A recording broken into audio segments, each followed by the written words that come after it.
Hapa kuna hadithi kamili ya safari ya Mbosso, kuanzia alipojiunga na WCB Wasafi hadi kuondoka kwake. Safari ya Mbosso kutoka Yamoto Band hadi kujitegemea.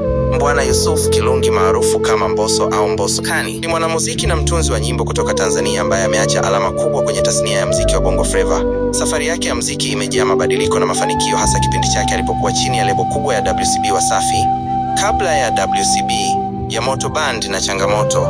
Kabla ya kujiunga na WCB, Mbosso alikuwa sehemu ya kundi maarufu la Yamoto Band lililoundwa na yeye, Aslay, Beka Flavor na Enoch Bella. Kundi hili lilitamba sana kati ya mwaka 2012 na 2017 kwa nyimbo zao zilizogusa hisia za watu wengi. Hata hivyo, kundi hilo lilivunjika mwaka 2017 na kila msanii akaanza safari yake ya muziki peke yake.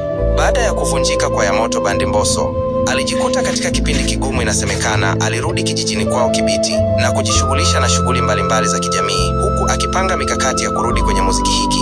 Kilikuwa kipindi cha kujipanga upya kabla ya fursa kubwa kuonekana, kujiunga na WCB Wasafi, mwanzo mpya. Fursa hiyo kubwa ilikuja kupitia Diamond Platnumz ambaye alikuwa amemwahidi Mbosso tangu mwaka 2014 kuwa atamsaidia kumweka kwenye ramani ya muziki wa Bongo Flava. Ahadi hiyo ilitimia na mnamo Januari 2018 Mbosso alitambulishwa rasmi kama msanii mpya wa WCB Wasafi. Wimbo wake wa kwanza chini ya lebo hiyo ulikuwa Takubali, uliotolewa Januari 28, 2018. Kujiunga na WCB kulimpa Mbosso jukwaa kubwa la kuonesha kipaji chake akiwa chini ya uongozi wa Diamond Platnumz na timu ya WCB. Mbosso alitoa nyimbo kadhaa zilizovuma na kumpa umaarufu mkubwa ndani na nje ya Tanzania. Baadhi ya nyimbo zake zilizomtambulisha ni pamoja na Maajabu, Picha Yake, Tamu na Tamba. Alitoa pia wimbo Hodari ambao umefikisha mamilioni ya watazamaji kwenye YouTube. Mafanikio yake yalimfanya atoe albamu yake ya kwanza Definition of Love 2021 iliyokuwa na nyimbo 12 na ushirikiano na wasanii wa kimataifa kama Mr Flavor na Spice Diana. Pia alitoa EP yake ya kwanza iitwayo Han November 2022 iliyosikilizwa zaidi ya mara milioni 50 kwenye Boomplay. Hadi kufikia mwaka 2023 nyimbo zake zilisikilizwa zaidi ya mara milioni 200 kwenye Boomplay, ikionyesha jinsi alivyokuwa na ushawishi mkubwa. Mbosso alikuwa mmoja wa wasanii waliofanikisha sana ndani ya WCB, akifanya kazi mfululizo na kushirikiana na wasanii mbalimbali. Uhusiano wake na Diamond Platnumz na viongozi wengine wa WCB ulionekana kuwa mzuri na wa heshima.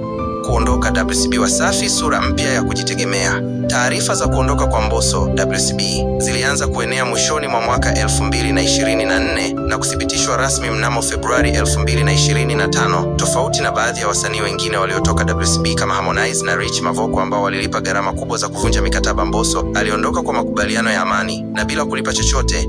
Diamond Platnumz mwenyewe alithibitisha kuondoka kwa Mbosso akisema kuwa mazungumzo yao yalikuwa mazuri na kwamba alimwachia Mbosso huru bila kumtoza hata shilingi moja kutokana na heshima na nidhamu.